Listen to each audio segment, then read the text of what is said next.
And our current members are Carmel Shields. Yay! Pam Toll. Yay! Diana Finch. Yay! Sally Al-Hadif. Yay! Jeff Goltz, yay! And I am your chairperson, Eric Ness.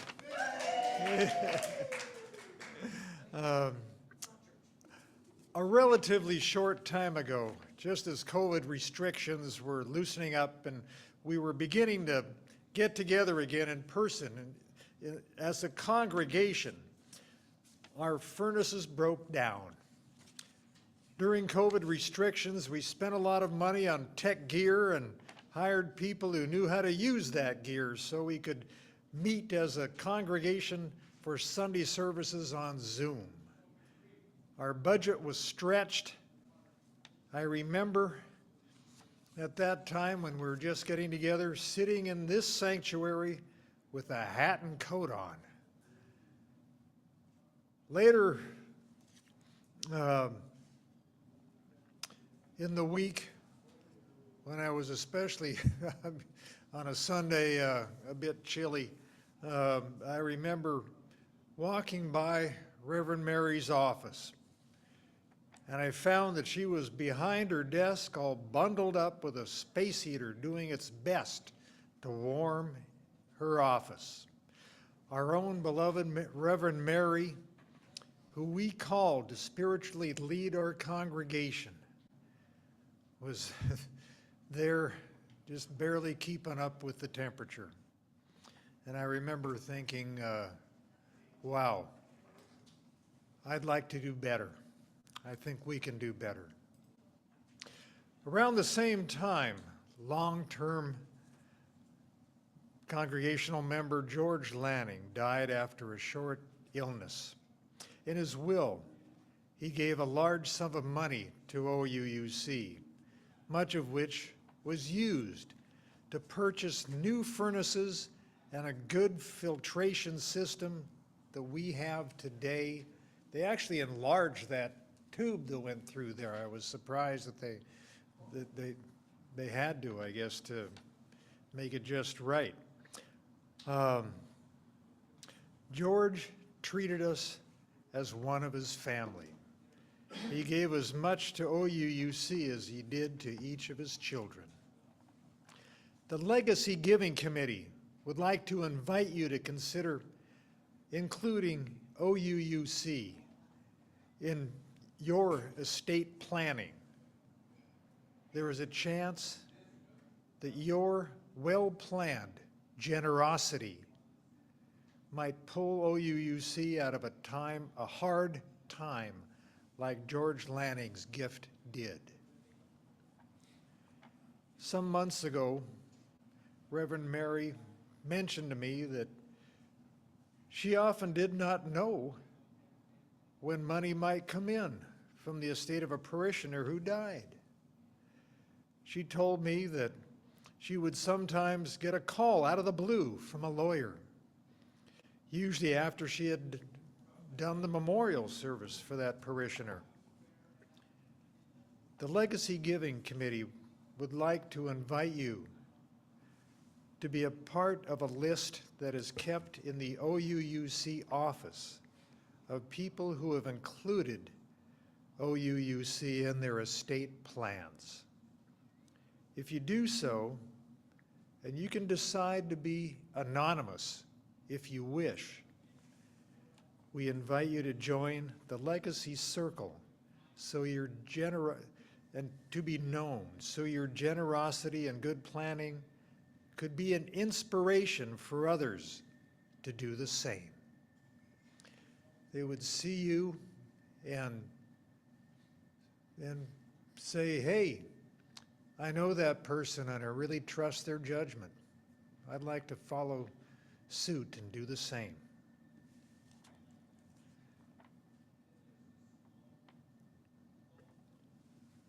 So people would see your warm heart and generosity when you keep OUUC as a strong congregation for years to come.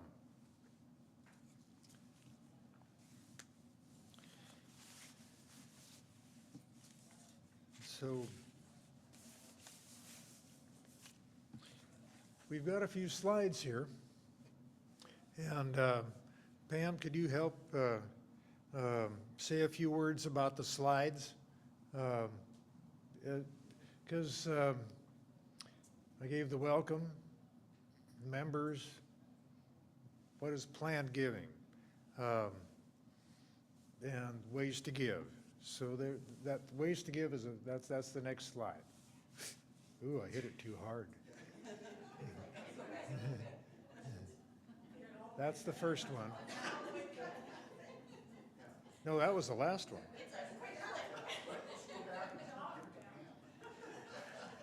Okay, I'm getting the hang of it. Ah, okay. Yay. Thank you. I have some notes here. Well, hi, everyone. Oh, that's Give right. you the clicker. So I can advance things. Yeah, you can. We'll see how I do. Oh, my goodness. It's lovely to be with you today. Thank you for coming. And I was inspired to join the Legacy Giving Committee. I have a little bit of a background in planned giving. My last couple of paid jobs in the community, I got to start planned giving programs, and I saw, in a pretty short time what a difference it could make.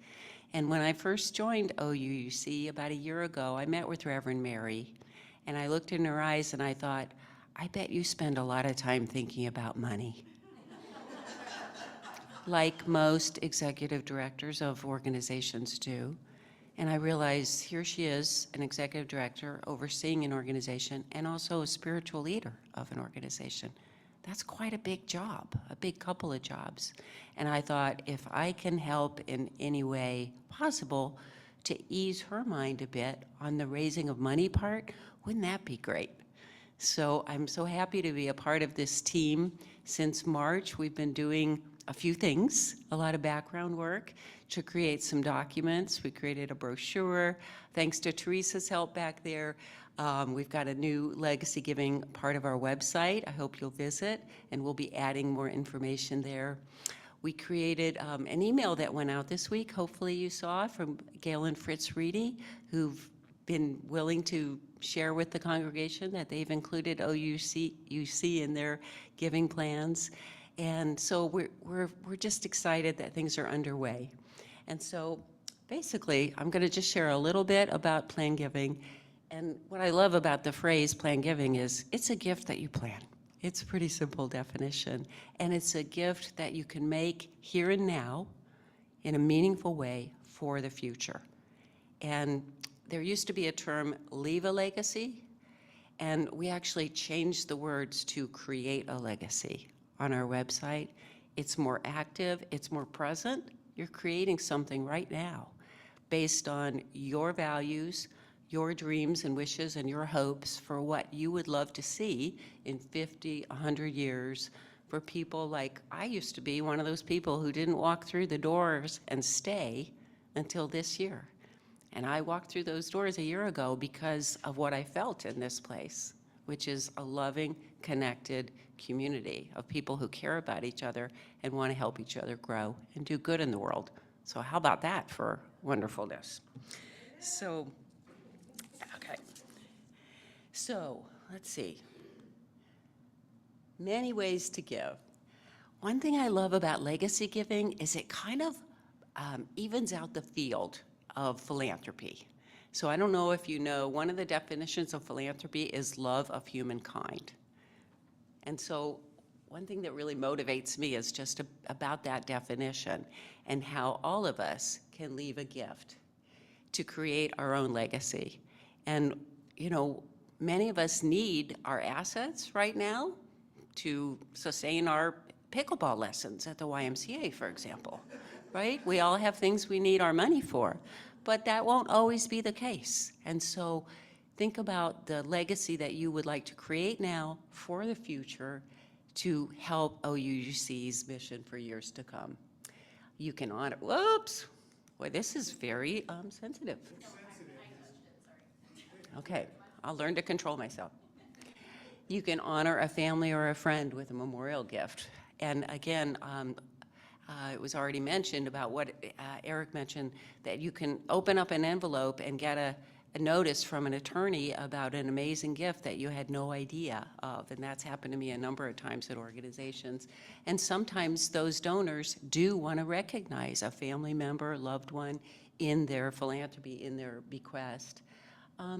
Helping you meet your own philanthropic goals. Again, this is a very donor-centric kind of program, and that means the donor comes first. What's important to you? What do you most care about? You need to take care of your own needs first, the needs of your loved ones, and then the needs of the causes and the organizations you care about, like OUUC. But it starts with you. And people like Gail and Fritz that recently, sent out that email, and also Curtis and Wendy Tanner recently, they were willing to do a quote for the brochure and the website to let folks know that they've definitely planned to make a gift in the future, and that can inspire others, because it's not quite so scary when we see our friends do it. So there's different kinds of ways you can support with a legacy gift. Frankly, the most beautiful gifts in the world are those that are unrestricted, because when they come in, it really, you can look at what are the greatest needs of the organization right now. You can support a specific purpose, and again, we ask if you're interested in donating your farm, that you might consult Reverend Mary first. I mean, really, those kind of gifts can be very transformative. But they also need to have kind of pre-approval, that kind of thing.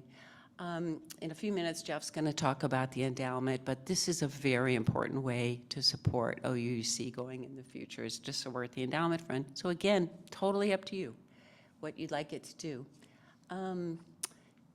It's already that time. And before I let Jeff jump in, I just want to say, there's so many ways to support the endowment, and one way, of course, is with a current gift, or what's an outright gift right now, which many, many folks have done. That is not a legacy gift. A legacy gift is something that you've included in your will or your trust, or possibly as a beneficiary in one of your policies or retirement funds.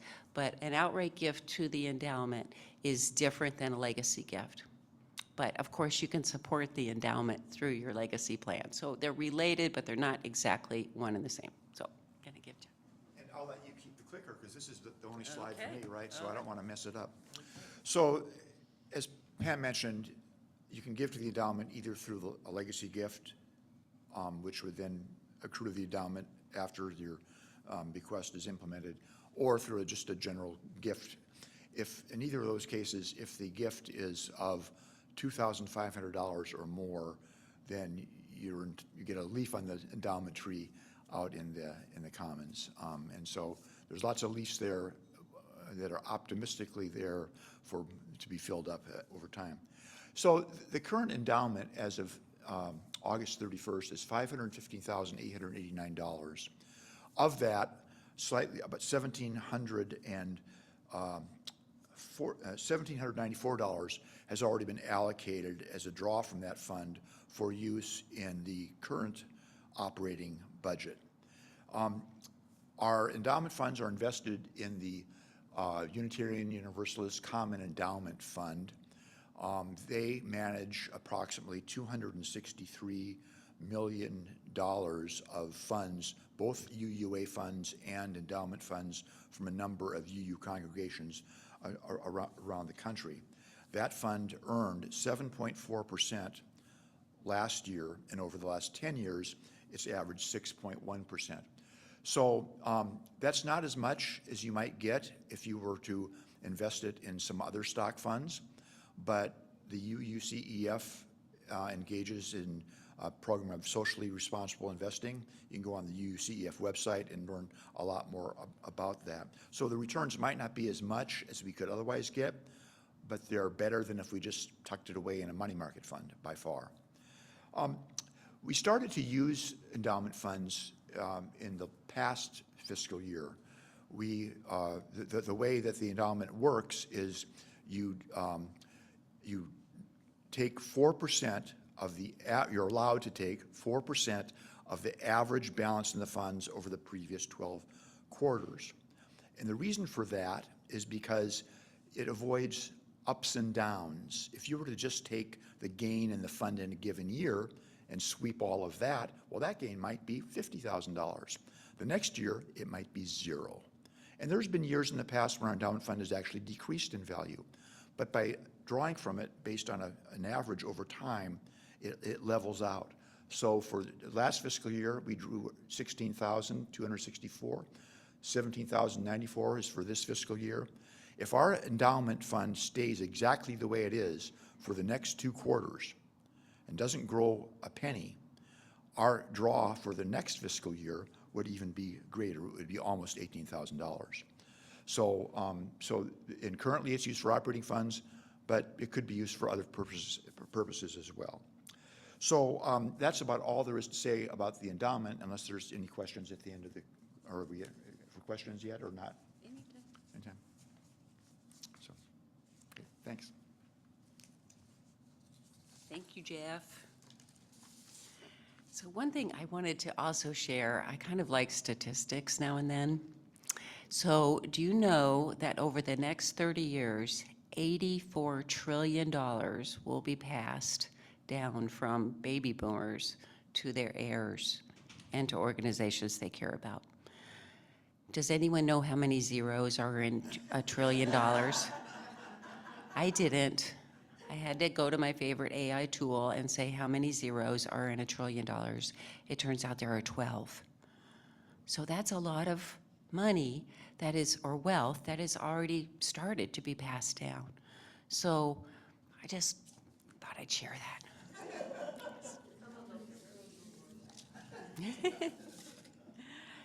Okay. So again, have we been on this page? Not yet. So again, one of the most simple ways is to leave a gift in your will if you have a kind of simple life. That's just beautiful. Do you know how many, the percent of Americans that have a will right now? How many? Oh, 32% of Americans have a will.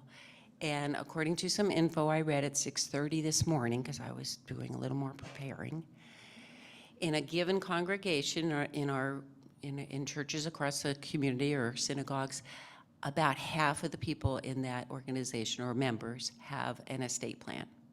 So that's a little more than those who have a will, but that's a lot of folks who haven't done that yet.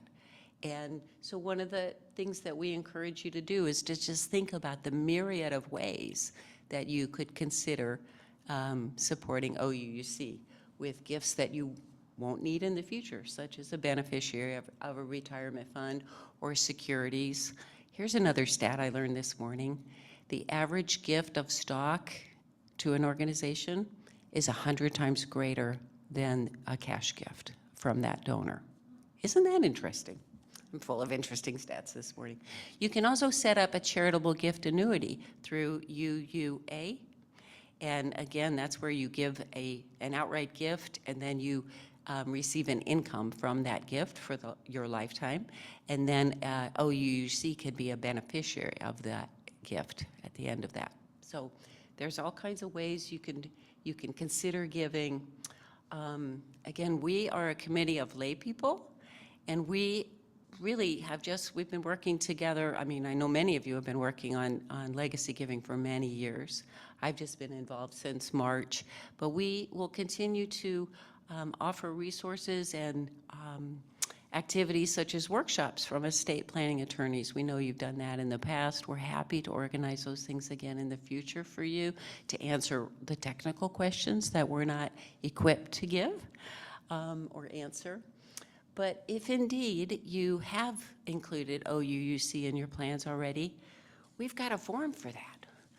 And they're out there in the lobby right now. But indeed, so it's just a very simple form, and as Eric kindly said, you can be as anonymous as you like in terms of your giving, in terms of what you would like OUUC to know, or you can be very specific, and so that's what this form is really about. And believe me, this is confidential information, and but it can for Reverend Mary and other leaders here in the church, it can just be assurance that, you know, or have confidence that there is support out there in our congregation. So we have that form, and it's also online on our website. And we strongly advise you to always consult your attorney or tax advisors about any plans you'd like to make, and to seek out opportunities to learn more about legacy giving. So there, we got to the end of the slides. So any questions for any of us? Yeah. Hello? Yes. Ma'am, I have a sort of, I guess, generic question. I'm guessing that more than the numbers you mentioned of people out there don't have financial advisors or attorneys. Mm-hmm. And can you help in pointing the way for such folk to systems of advice? I suspect there are those as well, that there are people who are you know, making a business out of responding to those who have no such advice. Is your committee set up to think about that question and perhaps provide advice to those looking? Absolutely. And I mentioned I did some of this plan giving work in other organizations. One of the things that we can do going forward for somebody who really just wants more information and wants to sit down with us, I've told Reverend Mary this, I'm happy to go on visits to meet with folks like that and provide resources about specific things. But I'll tell you, a brand new, it's just been around since 2017. It's a nonprofit organization called freewill.org. And we put their link on our new website, the Legacy Giving page of our website. And you can click on that link and you can fill out, complete a will for free in 20 minutes. So the information is all there. I'm planning on doing it soon to update my will since I've joined this congregation. So that's a really great resource, that organization. And they've been helping I think about almost 1 million people complete wills since they started. So that's a really great resource, and there are many more. But thank you for that question. It's an important one. So any more questions? Okay, well, thank you so much for coming. And, oh. Nope, okay. Alrighty, well, and believe me, we'll be providing more information and resources in the coming years. But I can't wait to update my will. I hope you might feel the same way. Thank you.